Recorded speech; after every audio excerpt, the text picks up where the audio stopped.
আমরা রয়েছি বাগবাজার ব্রোজ কাবাবে। তো আমার হাতে রয়েছে মানে মালাই কাবাব, চিকেন মালাই কাবাব। তো সামনেই রয়েছি আমরা। তো আজকে আমি বাগবাজার অঞ্চলে কিছু রেস্টুরেন্ট বা যেগুলো খুব মানুষ বিখ্যাত, তো সেখানেই আমি সব ভিডিও করছি। আমার পরপর 3টে ভিডিও পাবেন। তো আমি শাশ্বতী সিনা কুজিন থেকে, আমি কলকাতা থেকে রয়েছি আপনাদের সঙ্গে।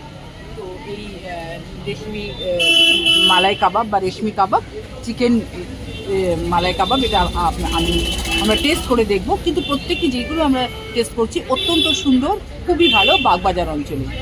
আপনারা আসুন, উপভোগ করুন, আনন্দ করুন এবং এই সুস্বাদু খাবার এখান থেকে আপনারা খেতে পারবেন।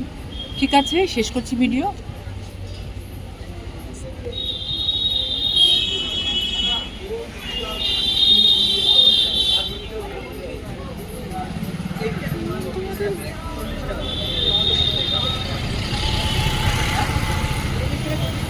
আর 2 পিস থাকে 40 টাকা।